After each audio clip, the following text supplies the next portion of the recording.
morning. Monday morning, manifesting Mondays. If you want to manifest your greatest life or attract things into your life as the center of the universe, then this is the live for you. I did a live on Friday, and I was driving in my car, and I forgot. Hi, everybody that's joining. I forgot that I had an energy session that day. And there was a video that I watched that I did mention, and hi, everybody. And it was talking about being the center of the universe, how every single one of us is the center of the universe. When you close your eyes, Joe, when you close your eyes and you're in the pitch dark, you are the center of the universe, right? And so if we just imagined ourselves as the center of the universe and how when you are in the center, all things gravitate towards you. We gave the example of the North Pole, how everything gravitates towards you as the center. And if that is true, and if you make that true in your human imagination, all things come to you. You don't chase after things. There's a saying, I don't chase, I attract. What does that mean? It means that when we chase after something, it's always running away from us. But when we allow things to come to us, when we allow things to be magnetized to us, what happens? We start to be able to consciously create the life that we want by belief that you are worthy of having it. And so I'm going to go back and forth between The Inner Work, which we did, a couple weeks ago, and The Law and the Promise by Neville Goddard. But I thought it was so interesting that if we all saw ourselves as the center of the universe, that we understand fully that only the best comes to us. And we could be a magnet for obviously negative things as well. You could be the center of the universe and have all bad things come to you. But what is your belief system? What is your I amness? And I think that's the most important thing, and I always talk about this, is teaching the I amness. What do we walk around as? Because who we walk around as conscious beings, right?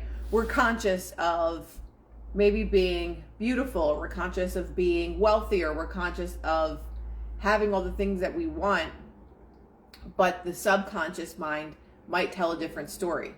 And the subconscious is what magnetizes things towards us. So if you're like, I'm confident, I'm this, I can have whatever I want, but your outside world doesn't reflect that, that's because your subconscious mind are the things that is holding the magnet. Zen garden in my head. So if we have these subconscious beliefs that I'm just not good enough, or maybe I'm not worthy to have this, or I could never have, this kind of relationship, whatever. I always give these examples because that's really the foundation of our existence, is to love and be loved, right? So if we think of ourselves as the center of our universe, or the center of the universe, you're standing alone. You come into this world alone and you leave alone, right? As one being, unless you're with twins or whatever. But as a soul, your soul comes and goes alone as the center. So if we recognize ourselves as that, then what? We can recognize the magic that is our human mind and consciousness. Okay, so this is talking about compassion for ourselves and for others. And I think this is very relevant, obviously, to the times that we're in right now, where compassion has gone out the window. I don't want to understand where you come from. I don't care where you come from. How I think and what's my way is the right way. So many people are in their ego. Why? Because they're being tested by their religion, or they're being tested by their political beliefs. They're being tested by their very existence. So people lose compassion for one another because I need to be right. I need to be right. And when we come from those spaces, the ego space, we lose our humanness. And we've seen that clearly. If you go on any post that has to do with the Middle East, you will see that very clearly, where many people in humanity are and the amount of work that they haven't done and maybe won't ever do. Maybe they won't ever recognize it. But if we can be the people that are the pioneers for recognizing these behaviors and wanting what? Not to change someone else, to change yourself, then we become the pioneers for change for others. Can I train you how to do yoga? I don't do that kind of stuff. I teach yoga, but I don't train people how to do it. So compassion for ourselves and others along the journey. The desire to know your own soul will end all other desires. Why is that so true? And why is that so powerful? Because once you do truly know yourself, and you know the things that you want, you know the things that you deserve, you know the things that you don't want, you know the things that you've allowed in the past, the desire to know your own soul will end all other desires. Once you know yourself, you won't have to desire anything else because you know exactly who you are. You know exactly what you want. And so you don't have to have desire for anything else because all things then what magnetize to you? Because you understand what you are worth. You understand your own soul's journey and purpose. So you don't have to desire anything else. When we figure out what we really want, what does our soul want for this journey or this incarnation on earth? You can't possibly desire anything else. Why? Because our soul's journey is the biggest blessing, lesson that we're going to ever have, because that's the whole reason why we're here. So when we're in search of that and understand what our soul purpose is, which I don't believe it's going to school, getting a job, having a job until you're in your 60s, retired, travel for a couple years, and then die. That's the system we were given. But that doesn't mean it's our soul's purpose. And many of us don't ask what our soul's purpose is. We just live life, getting older, I should get married now, I should have children now, or whatever it is, and we have this construct in our head of the way that life is supposed to be, and we never understand our own soul. So regardless of how you feel about yourself right now, it's essential to understand that if your perspective isn't rooted in unconditional love, it is not the truth of your full potential. Your true self is perfect, loving awareness. The greatness of your potential is pure innocence, stainless, and invincible joy. So if we all understood that that's exactly where we came from. We came from this invincible joy. We came from pure innocence. We came from being stainless without being stained from the hardships of life. We would understand that we have the choice to go back there anytime that we want to. We have to clean the stains off of or out of our clothing that is this body. And once we go back to that, then we understand how many other people we can then help. Because you're no longer worried about helping yourself because you understand your journey and your lesson. You are infinitely guided, supported, and provided by your Creator. You have access to infinite possibilities right now. Your very existence of proof of how loved and cherished you are, even if you can't see it yet. So there's a bunch of affirmations on this page. Self-honesty is the first step in revealing your current theme of consciousness. So what is, for everybody that's on here listening right now, your current theme of consciousness? This is talking about your I amness. Do we believe these things or do we believe the opposite? That is how you can tell your I amness. Do you believe that I am pure? I am innocent. I am already worthy. I forgive myself and others. I am wanted and needed. I am seen. I am free from my past. I have no regrets. I face my fears with courage. What's up, fam? So do we believe these things? And the worthiness is a huge one, because many people don't believe that they're worthy, that they're worthy to have anything nice. What is the home that you live in? Even if it's not a palace, how do you keep your home? What do you believe that you should have? And again, it's not about possessions, it's about the belief and what we feel about ourselves. But our God and Creator is an abundant God and Creator. So we shouldn't be living so minimalistically, or unless that's what really makes you happy, right? But we should have all the things that we want, whether that's being a minimalist or a maximist, right? Or a maximist, yes. That's what I said. I go with the flow. I am honest. I trust I will always be okay. So when we have trust in the universe that will always be provided for, that makes us the center of the universe, right? With a positive pole of magnetism. I trust I will always be okay. How many people in here trust I will always be okay?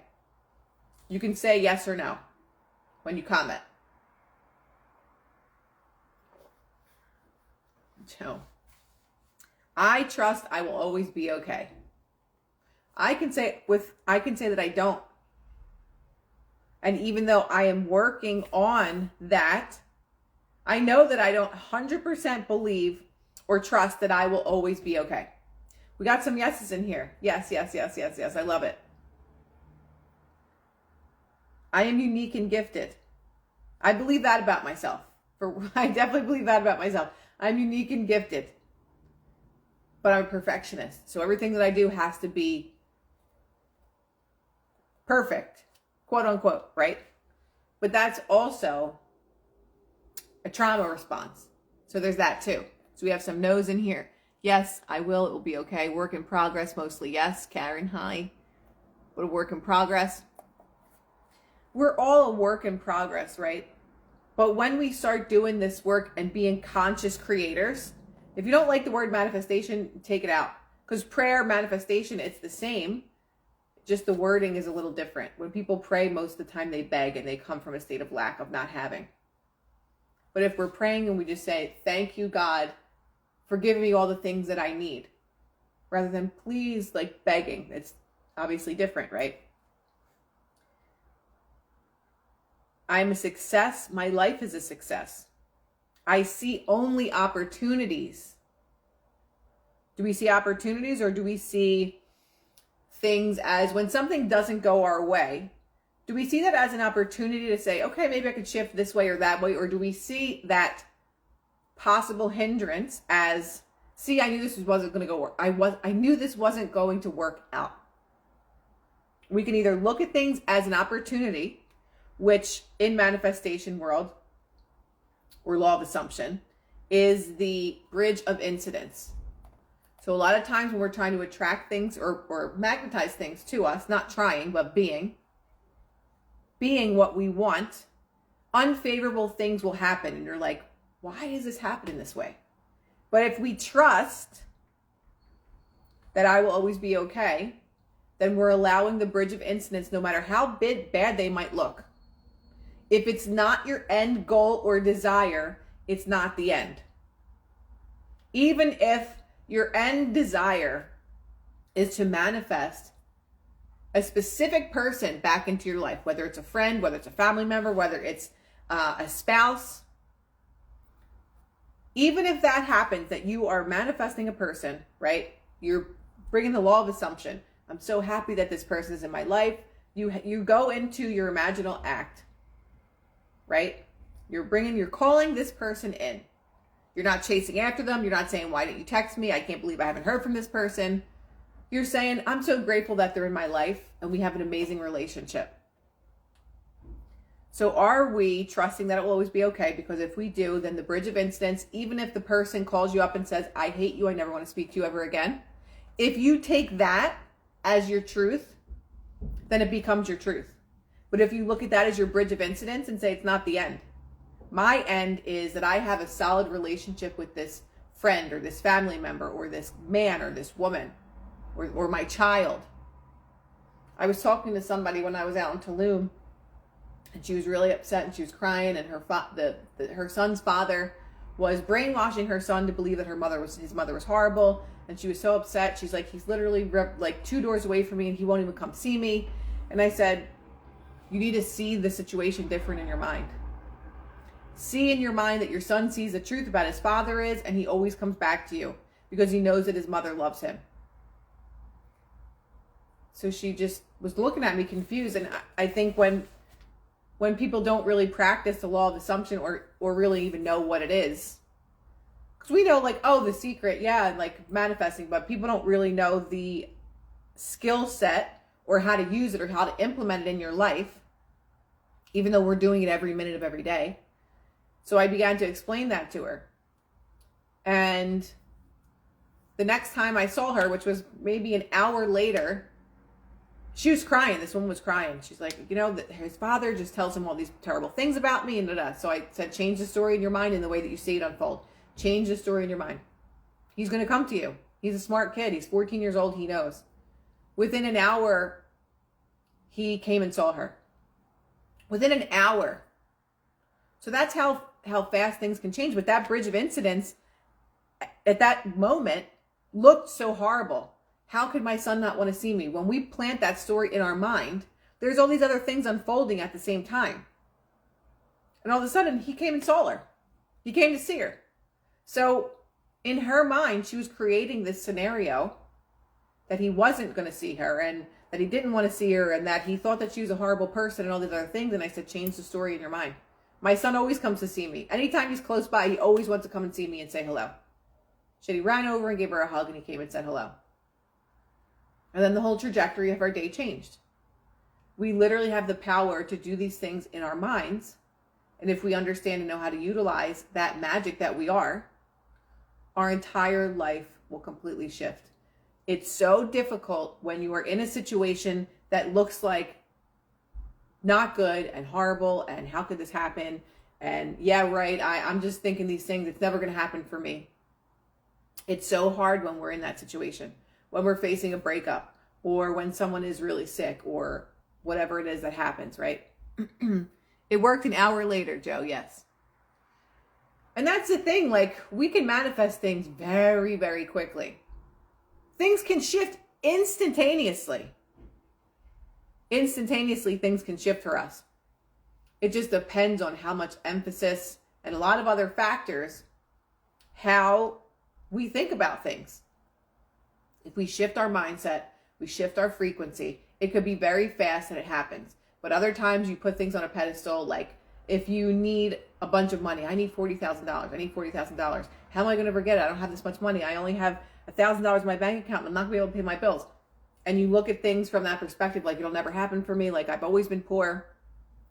And guess what? Your reality can only reflect the way that you think. But you can literally manifest money. Someone can say, hey, you know what? I just won the lottery and I'm giving all my friends $40,000. And there it is, right there. It's really that simple. It's just all about our belief system. I just wish humanity understood this. And I wish that humanity understood how much magic we have in ourselves. But of course, we've been hijacked so long ago. For thousands of years, the human mind has been hijacked. And this information hidden. So that we never know our magic. We never know how we can create our reality and live an amazing, amazing life. Just simply through thought. So no wonder it's hijacked. No wonder they want to take your children from you from such a young age so they can do what? Start programming. From 5 or 4 years old. Start programming these little soldiers. Start programming. Because they got to just follow our rules, do what we say, live a mundane life, and die. Not everybody's life is miserable. Some people really love what they do. But following that social construct based on someone else's perception of how we should live life on this journey. Who's talking about OnlyFans? But if we really think about it, why is someone else telling us the rules of how I need to live? Schooling. Then you have to get a job. You have to pay taxes. All those things. Does that sound like freedom to you? Does that sound like you're free? If you're literally following a system that was put in place by some wealthy 1%ers for all of humanity to live that way. They're not God. They are not God. But we somehow don't even ask questions. We just do what we're supposed to. Oh, all kids have to go to school at this age. You go to school until this age. And then people just follow. If you don't break out of this fake life that was created for us, we just have a life that someone else is literally programming into us, like a computer. We are having someone else program our software and having us believe how life is supposed to be run. Instead of us having this amazing experience here doing whatever it is that you want. Obviously good for the good. But we don't even ask questions. We just go along.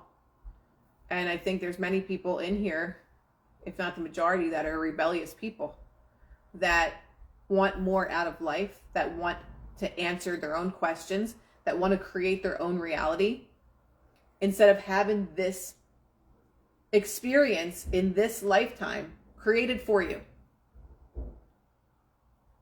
And again, it was called The Secret for a reason. Because it is the secret, the greatest secret.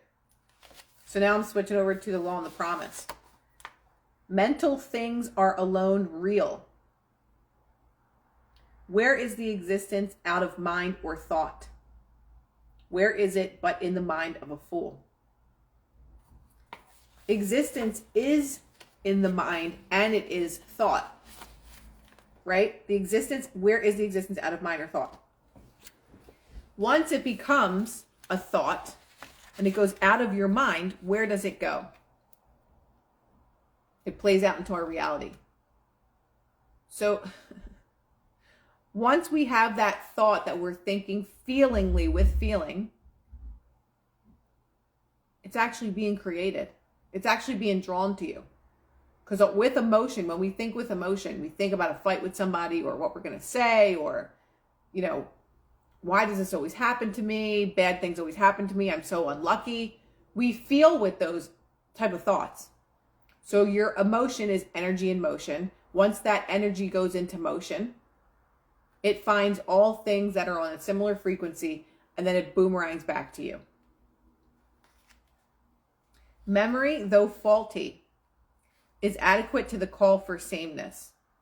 If we remember another as we have known him, we recreate him in that image, and the past will be recognized in the present.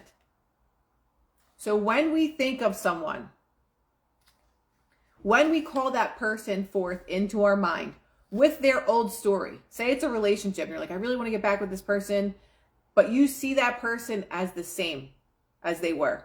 They can only come forth into your reality with the belief that you have about them as the same. If you believe that person is a cheater, if you believe that person is not loyal, if you believe that person is abusive, they can only continue to show up in your reality that way because you're constantly recreating it in your mind by thinking about all of the horrible things that they did to you. And we think feelingly. That feeling is an emotion, energy in motion. So then again, what it boomerangs back into your reality as the exact same.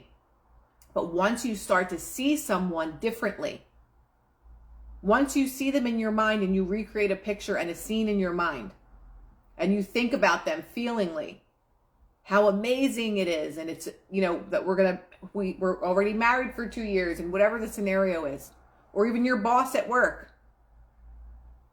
When you start to see your boss or whomever differently, your mother, your father, your brother, your sister, whomever you want to show up differently in your reality, how do you do that? You do that by reshaping who they are in your mind. And then they have no choice but to reflect that into your reality. Tank top queen, exactly. Imagining creates reality. We talk about that all the time. If there's room for improvement, we should construct him with new content. Visualize him as we would like him to be, rather than have him bear the burden of our memory of him. This is every and any person in your life. If your child treats you like shit and disrespects you, whomever it might be, if you see them differently in your mind every single day, before you go to sleep, when you get up, when you have time to think about it, that person will reflect that in your reality, no matter how long it takes. And it can take a really long time if you're going back and forth between hating the person and thinking of the horrible things they did to you and then going back to the new story. You can't be in two states at once, and I talked about this a while ago. So you can't be in two states of mind at once. So if you think, I'm doing my affirmations and, I'm doing my visualizations and I'm seeing this person differently, then 5 minutes later, you're back to your old story. That is your predominant belief is what manifests, which is the old story. So you can't live in two states at once. If you're going to walk into A new state. Okay, so example, I gave this example before. Physically, unless you're in like, there's one place in the United States where you could like be in 4 states at the same time, but that's a stupid example. But like, I can't be in the state of New York and the state of California at the same time. It's impossible physically. The same thing with your mind. You can't be in one state in New York and one state in California. New York is your old story. California is your new story. You can't be in 2 states at once. So once you allow your mind to get used to this new story, even though it hasn't showed up in your reality, even though that person might still be showing up as mean or whatever is happening, you see them differently. Who's in Canada up there? Who's in Toronto?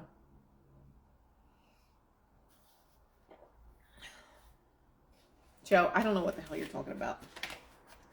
You're eating somewhere. Okay. Everything possible to be believed is an image of truth. Everything possible to be believed is an image of truth. Whatever your truth is becomes your reality, even if it's not true. And we can say this about people. Well, why is he or she so nice to you and she treats me like shit? In your mind, you have a picture of the way that you see someone. To you, that person is not nice. That person is an asshole. That person is rude. Yes, it will be saved.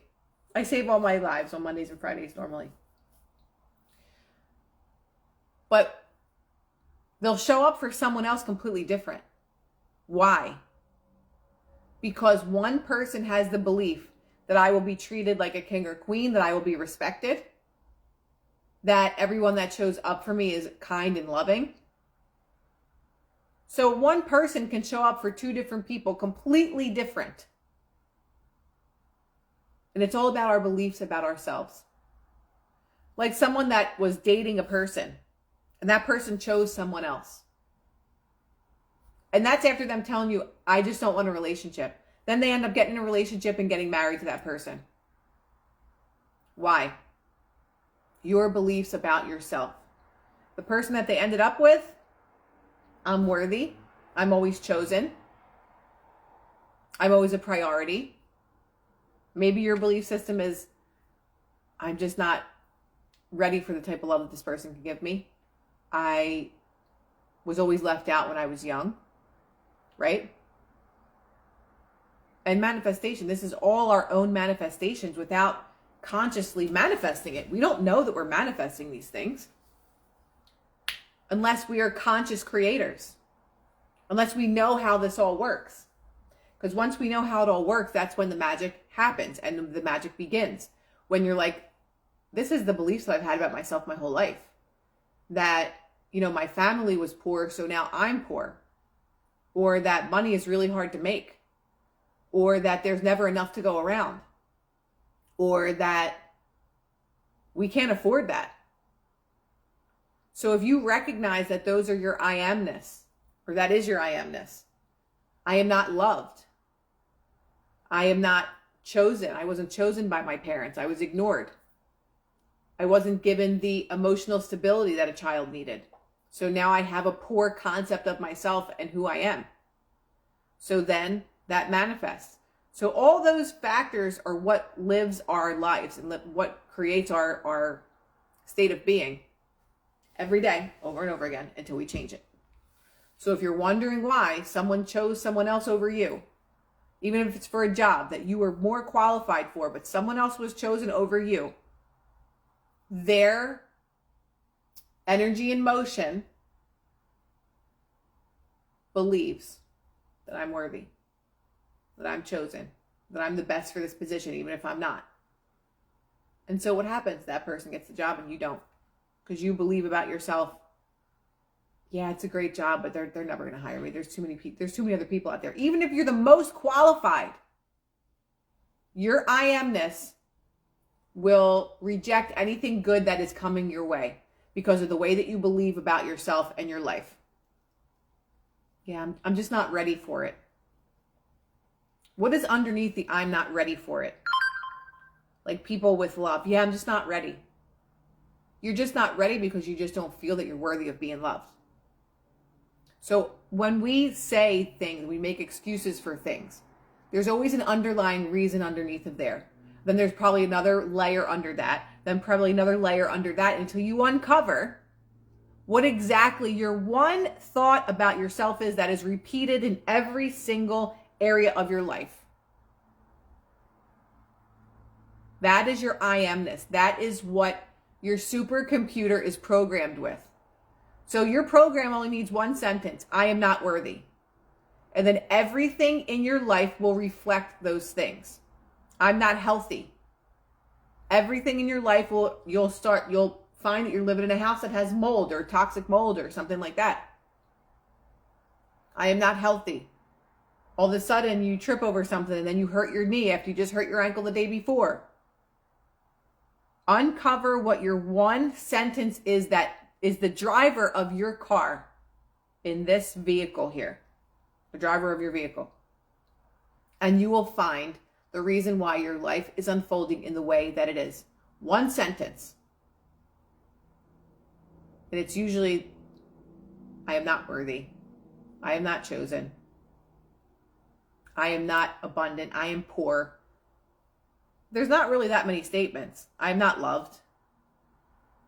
And then once you figure out your one statement, go back to where it happened, when it happened, what made you feel that way, what programmed your supercomputer like that, and then the work begins there. One sentence will change everything. One sentence is what is driving this entire reality that you're living in. And the sooner that we find out what that one sentence is, that is the sooner that we can change our life. And it's literally the law of assumption. What do you assume about yourself? I assume that I'm not worthy. I assume that I'm not loved. I assume that I'm not chosen, or that I'm always left. I'm abandoned. That's another big one for people.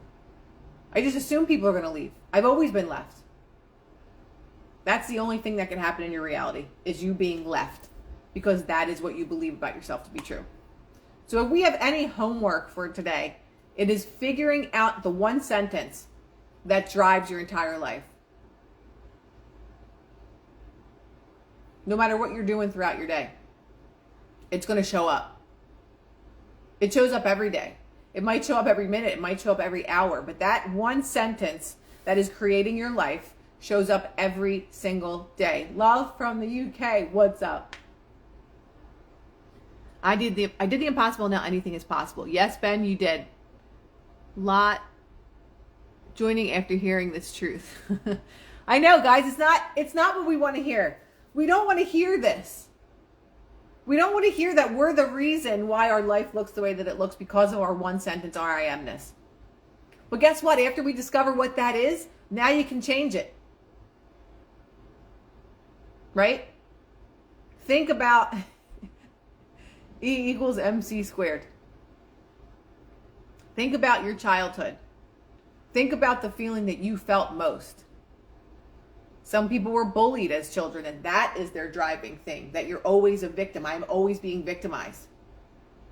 I knew somebody that was this big ass dude. I can't give too many details because you'll know who it is. Severely bullied. And this person beat the shit out of people for a living. But still came from, I am a victim.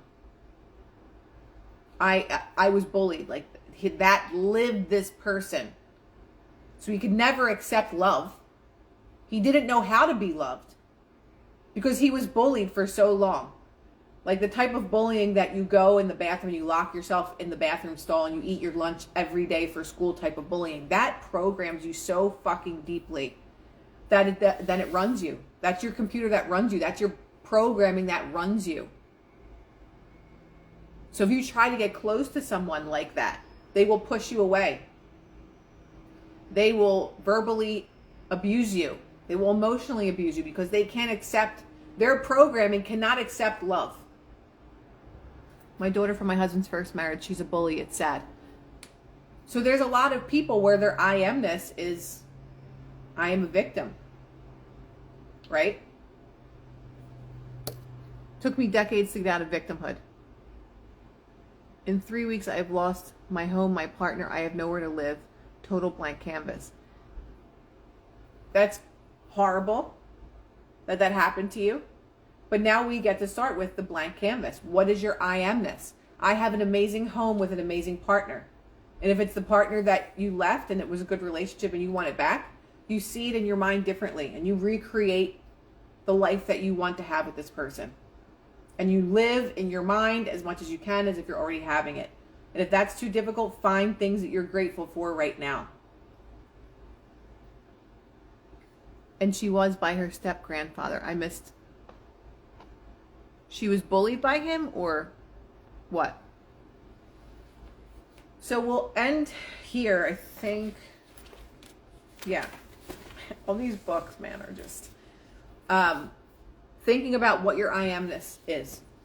The one sentence that abused. Okay. Well, there you go. The one sentence that drives you every single day. What is it? Because I think Benny's one of the few people in here that he lives from a state of gratitude. He was someone that could not walk, lost his ability to walk, and he willed himself in his mind to walk again. So I know that he lives in a state of gratitude. Does he probably have some bad days or moments? Sure. But I don't really know many people that live in, I am love. I am bliss. Right? I really don't. Most people live from their I amness, that is the wounded soldier. And the only way that we can change that is by discovering what that is, what that sentence is. He does always lift the comment section. So today, figure out what your one sentence is. I have to think of what my one sentence is, because I go back and forth. So I'm going to think of what my one sentence is, and then I will share it with you on Friday. But I mean your one sentence that is all the negative programming, where that comes from. I am not loved. I am not chosen. I am abandoned. I am not worthy. I am always a victim. I am abused. So a lot of times before I go, people that end up in abusive relationships, people that end up being sexually abused, their worthiness, it's usually I'm not worthy, right? Or something like that, I'm always abused, because you're abused by a parent, so you then manifest those relationships into or with other people over and over and over again. You get out of one bad relationship and you get right back into another, because that is where our vibrational frequency is taking us. My vibration is I'm not worthy and I'm not treated well. I'm treated poorly. So you're going to continue to manifest people. I'm always abused. People always love to hurt me. If that is your I amness and you're coming from that space, you're right. You're always going to find somebody that's going to hurt you, that's going to abuse you, that's going to do exactly to you what your family member or whomever it was that abused you did to you. So figure out what your I amness is in the negative construct, and that's how we can begin to then shift out of that to change it and start creating consciously the life that you want. One sentence. That is the homework. I'm going to ask whoever comes back here on Friday what your one sentence is. Because it could be a mixture of things, but there really is like one core one that really lives us every single day. So I love you guys. I don't want to say the word guys. I hate that. I love you all. And thank you for joining. I'll repost this if you want to watch it. And have an amazing week. I'll be on this week at some point. Again, obviously Wednesday night, 9 p.m. And then I think Thursday night, possibly, potentially, with Joe Yee and Rodney. So I love you all. Have a blessed day, and I will chat later.